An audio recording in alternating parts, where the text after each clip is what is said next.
Great. Good afternoon, everybody. This is our first We are not, are we live? Zoom Senate Democratic Caucus event with some of us in the building. You can see that Senator Campion and I are here in Senate Education. A bunch of people are in Senate Health and Welfare, and it looks like some in Senate Finance. So, and some are still working remotely from home. So welcome, everybody. It's great to be here as we begin our last week getting bills out before crossover. So to that end, we are today, I'm Allison Clarkson. I'm the majority leader of the in the Senate, and it's great to have you all here. We're going to begin with some updates on some of the bigger bills that are coming to the floor soon. And then we're going to go around and have committee chairs update us on the bills that are coming out this week. So I am going to turn it over to Senator Campion to talk about the Senate Education Miscellaneous Bill, which is coming, and the mascot bill. Sure. Great. Thanks, Senator Clarkson. Miscellaneous Education is coming out this week. It's S-283. Senator Chittenden, I'll look to you if I miss anything on this. But the overview, Senator Chittenden is going to be presenting it on the floor. A few key points to it. We've been working with CCV and other stakeholders to make certain that Afghani refugees and others can be considered or pay resident tuition immediately, so they don't have to wait a year. Again, we recognize the state is becoming more multicultural. We're trying to be a welcoming place to refugees, so that piece is in there. Additionally, senators, we recall last year we passed a ban on suspensions and expulsions for children under 8 years of age. We are including those now. We're including independent schools in that this year. It was an oversight from last year so that our independents will follow the public lead on that. We also have one of the things that Senator Lyons raised in committee, and is a great point, is what are sort of the recommendations going forward for remote learning policy? So to jump in to help us to understand things, we've asked the Agency of Education to really look at what remote learning looks like. Are there changes that might need to be made as it relates to how credit hours are counted? All those kinds of questions that people may have been asking themselves before and during the pandemic. And hopefully the AOE we've asked to jump in a little bit and give us some their thoughts on that. We also have two other requests to the Agency of Education, one of which is a report and recommendation on the standardization, the entrance age threshold for public school kindergarten. And we've also asked for them to come up with what a uniform school calendar might look like. Again, we're not asking them to implement a uniform statewide school calendar, but to come to the committee and tell us what one might look like. And so these are, I may be missing pieces. Senator Chittenden, anything that you want to add? Okay, you hit them all, so nice job. Yeah, I think that's everything. It really is a miscellaneous bill, some cleanup work from last year, as well as a couple of points to get us ready for next session. Any questions on that? If not, I can jump right into the mascot bill. I would jump right. I don't see any, so I would go right into mascot. Is there anything in the rooms? Do you see any hands up? No, I don't. So the mascot bill is, again, back to what I was saying about Vermont becoming a more diverse state, more multicultural state. We want Vermont students to feel safe. We want them to feel welcomed when they go into their schools. We want to break down what I really consider to be, having jumped into this now over this past session, during this session, another breaking up, if you will, of systematic racism. And that is these mascots that are out there. So that's really the problem that we're trying to solve. The other piece of this is that school boards haven't had any real guidance around what mascots should or shouldn't be.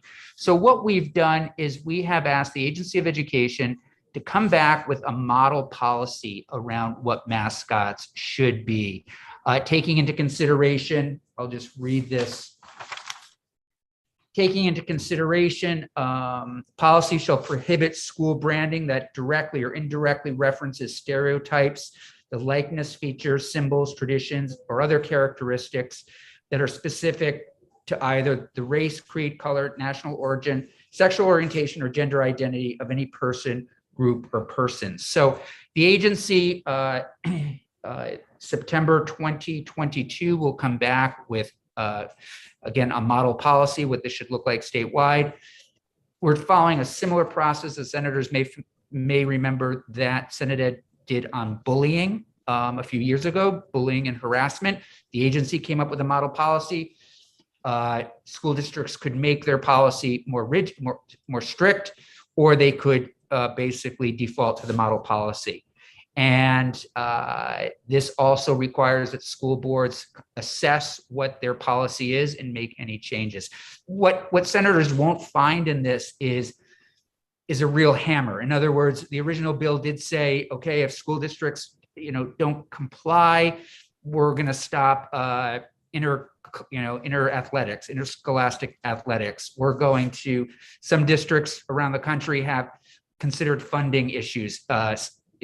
We stayed away from that. We really do believe with these new guidelines and a model policy, school districts, schools, superintendents will do the right thing and make sure their mascots comply with these new guidelines. So that's, again, a high overview. I don't know if anybody has any questions about that. I cannot Okay. see the people in the small rooms. In the rooms. So if you see those, any questions? Okay. Thank you. Senator White is not able, I think, to be with us. We were hoping to have an update on the code of ethics. I will say, as the only member of Senate Gov Ops on this, I think, we are going to be voting out the code of ethics bill this week. And she was going to chat about that. But so I'm going to just begin right at the top of the alphabet, and I don't see Senator Starr. Senator Kitchell, would you like to give us a brief update on what Approps is doing? Because you're probably not voting out anything but a lot of other people's bills this week, but not your big bill, obviously. No, and so we're trying to get bills that carry appropriations dealt with or are coming because they change committee structure. And I don't have a sense, and normally we have some indication from chairs as to what bills carry an appropriation.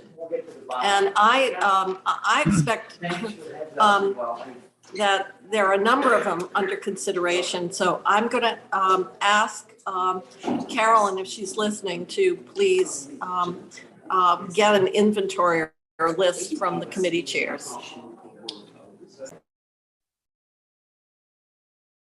Great. We will do that. And yes, I've been assuming most chairs have been in conversation with you, Senator Kitchell, but that may not be the case. So we would encourage every chair.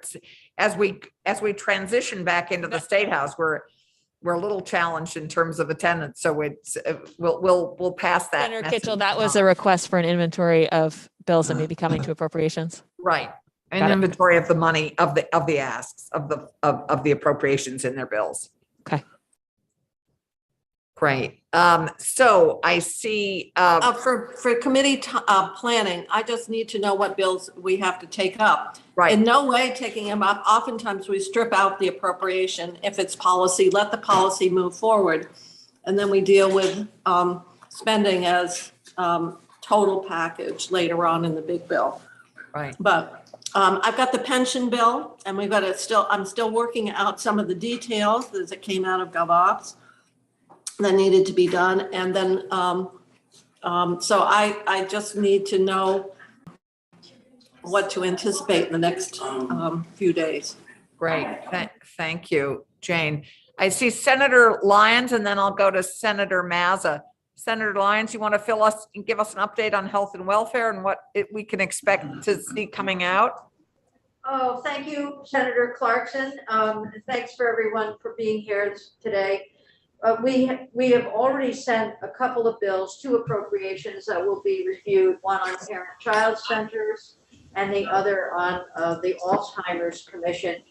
So those 2 are already being considered by approps. This week, we're working on a number of bills, some of which have direct appropriations this year and some of which will not require direct appropriations. We're continuing our work and we'll pass out 2 bills on mental health. One is on respite support. I'll turn my volume off Patients when you who come on. have mental health needs. So we're looking at building a certification for peer support workers and peer support folks for people with mental health issues. We're also looking at a children's mental health bill, and we're doing that along with Senator Campion's committee, education. And that's beginning to take some good shape, and we'll be looking at that in our committee as well as sharing the work that we've done and hoping that Senate Education will, of course, improve it. That does contain some funding from the federal dollars, ESSER dollars in it. So we'll hope that we can move the children's mental health work along. Then we also have a bill on birthing centers that we will probably pass out of committee tomorrow that will allow for birthing centers to develop in our state. We're also looking at an ALS amyotrophic registry bill that we should pass out sometime in the next couple of days. Probably the biggest bill that we're working on is a healthcare transformation bill that we're looking at having some value-based payment annual payment goals for hospitals, and then a full integration of services between hospitals and primary care and others. So that is a very important bill. It will require some appropriation, and we have talked with our appropriations committee about that bill. Then we also are looking at the children's interstate placement bill, or compact. It's another compact bill that is an update on where a compact that we currently have for the interstate placement of children. This deals with kids who are either going into adoption, foster care, or it could be children who are involved in some type of court proceedings with their families or independently. And then we're also going to be sharing a bill with Senate Finance on supplemental insurance plans. We've done a little bit of work on that, and we look forward to having Finance complete work on it. So those are the bills that we're looking at this week. It's a lot of work, but we've been working right along in committee on each one, and we look forward to sharing with our colleagues in the full Senate. Thank you. Great. Thank you, Senator Lyons. Senator White has joined us, and I know we'd wanted to hear about the bills coming out of GovOps, particularly the Code of Ethics. And I'm hoping that before we go to Senator Mazza, that we hear from Senator White about some of the bills coming out of GovOps. I'll yield my time to her. Sorry to be so late. I was stuck in the waiting room. I couldn't figure out how to get in. The change, with the change of the That was meeting, entirely my error. My apologies to everyone who's waiting in the waiting room. it's no problem. We have turned out to be an incredibly flexible, nimble group of people. Okay. Anyway, so yes, we are going to pass out the ethics bill. There's been a lot of conversation about it, and I think will satisfy all of our needs. I don't know how much detail you want me to go into. It will set a broad set of ethics, things like you shouldn't use information gained in your position for personal gain. You shouldn't misuse government resources. If you have a conflict, you need to do something about it. The controversies came in around not the statements of the code at all, but on the the implementation of some of the things. And mainly it was around conflict of interest and what you do when you have a conflict of interest. And the way it will be written now is that there are professions and branches that have their own processes for dealing with a conflict, and that's what will take precedence over if there's a conflict with the code of ethics conflict of interest process to deal with the conflict. So I think we've got that pretty well worked out, but in general, it will cover every elected, appointed, or hired person that works for the state. And it is not, it really is okay. We spend a lot of time on it, and it is good. I don't know how much more detail you want. And so that we're going to do that. We're also working, we did get permission this morning finally to do the pension bill. So that will hit the floor. It should be on the floor because it's a committee bill. So, and we've already voted it out. So it will go to the floor, and then it will go directly to appropriations. We also are looking at kind of a miscellaneous law enforcement bill that has a lot of different parts in it. We're going to be spending most of tomorrow looking at that. And then a few kind of miscellaneous bills. I don't know. Unfortunately, I do not believe we're going to be able to pass the optometry bill. I think that there's been, unfortunately, a lot of misinformation that's been put out and a lot of misunderstanding about it. And so I don't think we're going to be able to do that. Our goal is this afternoon to work with OPR around that to do something, but not to pass the bill out. And I'm really sorry we can't do that because I think it was the right thing to do, but we don't have the vote, so we won't bring it out on the floor. Thank you.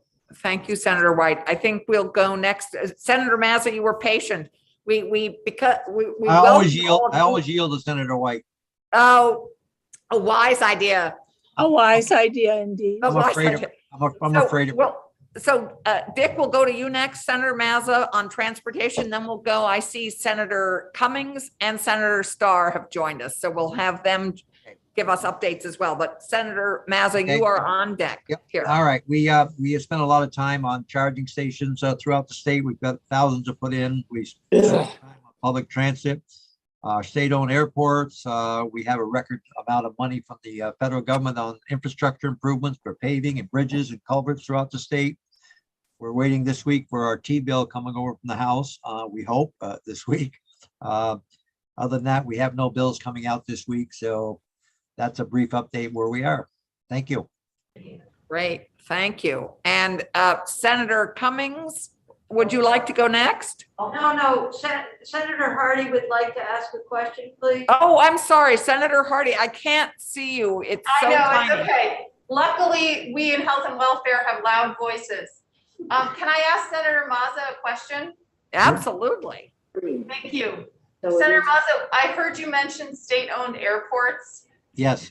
As you probably know, this is an area of concern for me. So what exactly are you doing with state-owned airports? We're putting big 727s at the Middlebury Airport. So yeah, that's what I was afraid of. Maybe you and I should have a conversation. I'm worried. No, nothing major. We're working on some of the outlining as Swanton, some of the other ones outlining. We haven't done anything with Middlebury at this point. We're just kind of keep our infrastructure up to date, and but that's about it. Okay, so is this a separate bill or part of the? No, it's part of the big. It's part of the big bill, right? Yeah. Okay, all right. I'll keep an eye out for it. Maybe I'll visit you when you're back in the State House. Okay. Thank you. Senator Mazza, may I just tag on to that? Is there, our airports are in need of some infusion of, do you think there will be infrastructure money from the infrastructure bill that will be coming that we could be using for our airports for upgrades? We're gonna be extending some runways. We're going to try to get monies for hangars. That's the need, is for hangars, because some planes want to fly in here in some of these airports and do their business, but they want hangar space. So we're focusing on hangar space right now. So we do have a good plan. I think people will enjoy. Yep. Great. Thank you. Any other questions? Speak up, because it's hard to see you when you're in a group, in a room. Okay, Senator Cummings, I think you're next, and then we'll go to Senator Starr. Okay, probably the two biggest bills are we're going to get out this week. First is S53, which, despite the fact it says feminine hygiene products, is really the corporate income tax rewrite. It was one of those strange things at the end of last year. And we've essentially reached agreement on that. It's a modernizing the corporate income tax structure.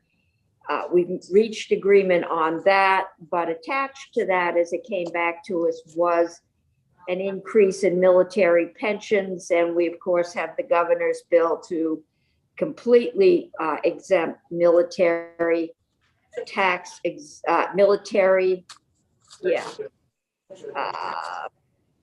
pensions from taxation. And we also have a bill that would exempt civil service employees, federal employees, from income tax, because their Social Security was figured in up until the 1980s. And so they don't qualify. I think what we're trying to do is find a way so that everybody gets treated equally and gets the same. I think some of us are uncomfortable picking one group of workers as more worthy of being excused from taxes than others, but we're still working on that. The second bill we're going to get out is student waiting.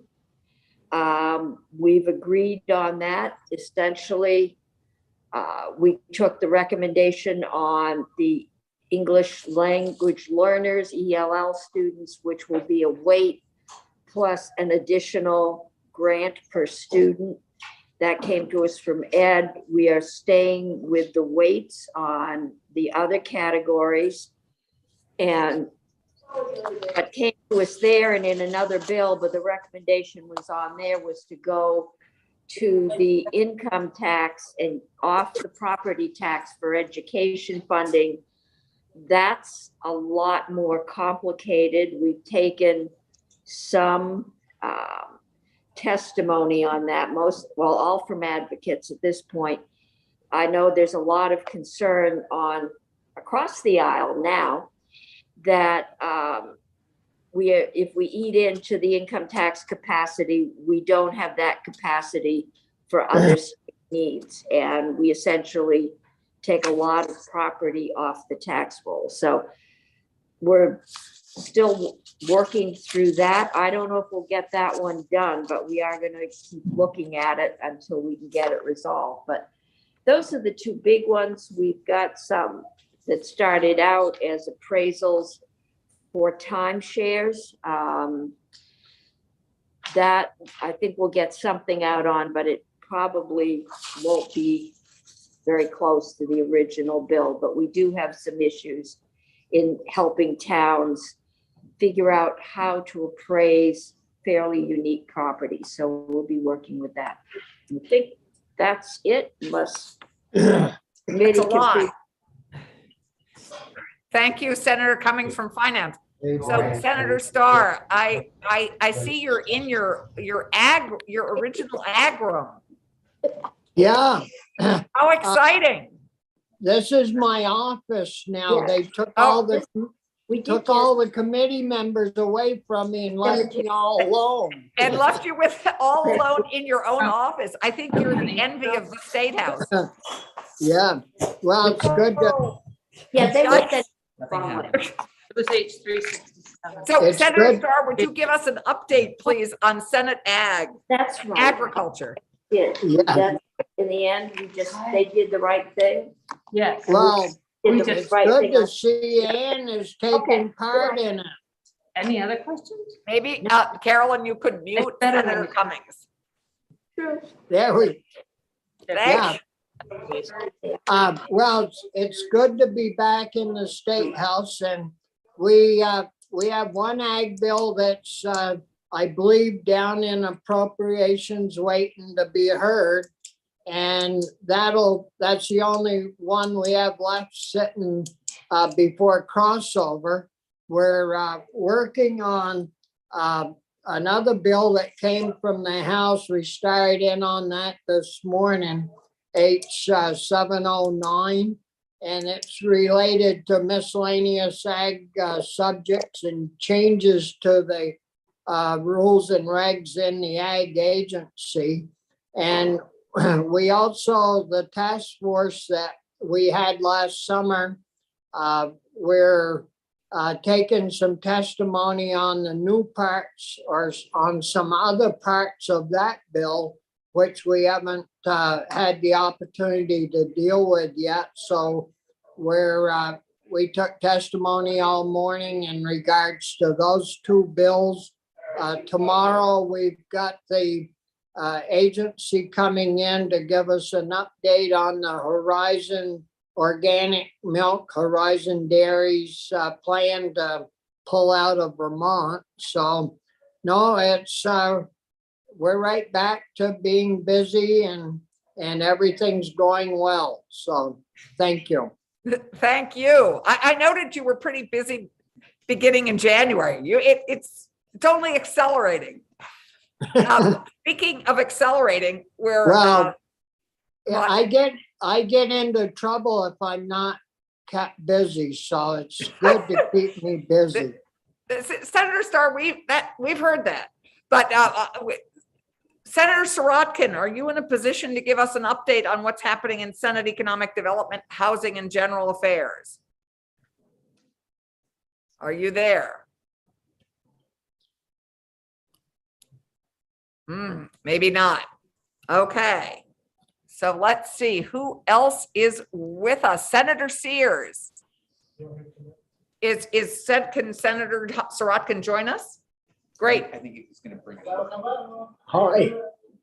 Senator Sears, until Senator Sirotkin joins us, are you able to give us an update on judiciary? Connecting. Carol. He's having trouble with his It internet. looks like he's having Philip, trouble connecting to his audio. maybe Philip can fill you in. Philip, can you give us an update? Yeah, sure. So this morning we voted out a couple of bills. One was S4, which is the new S30, the gun safety bill. If you remember, the governor vetoed, and the committee had some discussion about how to respond to the veto message. In the end, we thought it was best to accept what the governor had offered. So it will now be exactly the same as S30, but with one change, which is that the Charleston loophole will not be closed completely as S30 did, but it will be substantially closed to now 7 business days or 9 or 10 days, depending on weekends and holidays. So all things considered, that was a good result for that bill. That'll come to the floor this week. And then we also passed out S140, which is a bill that prohibits civil arrest at courthouses. And the issue there is that ICE and immigration had been targeting especially migrant workers when they would show up for official proceedings at courthouses. And this bill would protect them under common law from being arrested during that. If they were arrested, they would have, and the state would have, through the Attorney General, a remedy, a civil remedy. So those are the two that we passed out. We are going to be looking again at S-254, which is the qualified immunity bill. That's still somewhat up in the air, but I believe that Senator Sears plans to pass something out by the end of the week, but doesn't look like it will be the form that the committee had previously been discussing. Jeanette? do you Philip, wanna we say also did something? the immigrant child. Right, do you want to explain that? No, it just protects the vulnerable children who are not citizens of the United States. And it protects them and allows them to have services. So they Yep. won't be deported. Yep, and that one's also going to hit the floor this week. Great. Thank you. Thank you all. And Dick, we hope you can connect, although it looks like you're, Senator Sirotkin, are you able to join us? I guess not. So we are finishing. I will just, there he is. Oh my gosh. Okay, come join me. Here he comes. Come join me. Give your report. You couldn't, well, come. We're awaiting you. Here you go. Here you are, right here. Senator Sirotkin is giving, okay, here you go. Yeah, and you don't need your mask. Go for it. You're fine. So we're dealing with two omnibus bills. Hopefully the housing bill will come out tomorrow. It has some provisions that allow for priority housing projects to move forward with less administrative burden. It has a lot on ADUs. We may be revisiting the home contractor thing at a potentially higher level of contract than we tried to get through the governor before. It has the missing middle housing in it. A lot on, as I said, I think accessory dwelling units are, we're going to put a lot of resources into that to build additional units. There is some enabling legislation on employer-built housing and converting commercial space to residential space. It's a long bill, a lot of provisions, but it's geared towards safer, less costly, more dense housing in the state of Vermont from a lot of different fronts. Hopefully we'll vote that out tomorrow. Then we're going to move on to the economic development omnibus bill, which has some of the governor's initiative in terms of recovery monies and capital investment monies. There's a lot of money there, $100 million. We are talking about a minimum wage provision on the bill, which shouldn't be as anywhere near as controversial as past ones, because we'd only be going to $15 by 2025, and we're already at $15 in the real world. It's more designed to protect the inflationary increase in our minimum wage law, which is pretty worthless at this point. If we're at $12.55 and if we go up 3% to $12.70 next year, we're not going to really help anybody. There is also the controversy we had about helping people with an added unemployment insurance benefit that got bogged down in a federal nonconformance issue. We're going to try and revisit that in the economic development bill, but it will be hopefully a balanced bill for both workers and businesses going forward. And we hope to get that out on Friday. Thank you. It's a heavy week for all of us. Welcome back. I don't think I see another committee that we haven't touched base with. Senator McCormick, would you like to give us a brief update on institutions? Yeah, hold on, let me get my face on. I have to look down because I haven't written those attachments. I have to keep my head down most of the time. Here we go.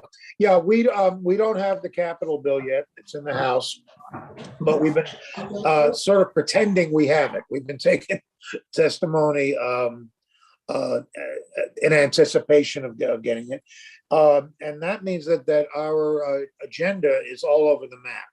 It's anything that might be in the Capitol bill we're hearing from. So I guess the one thing that I'm trying to think if there are any controversies that people want to get resolved. The one thing is replacing Woodside. We have not done that yet. The two candidates were to put something up in Newbury, and they don't want it, or Windsor, and Windsor doesn't want it. So and our policy is to not force it on anybody. We can. The state constitutionally has the right to put a facility wherever we want, but because we can doesn't mean we should. And so the other thing is sort of a balance there. Joe Benning represents Newbury is in Joe Benning's district, and Windsor, of course, is in mine. And so I'm kind of scratching his back, and he's scratching mine on that. That's Great. Yeah. Thank you. Thank you all. I've got a protest. I've been stuck with a bunch of old boys every afternoon. It's really pretty infuriating sometimes.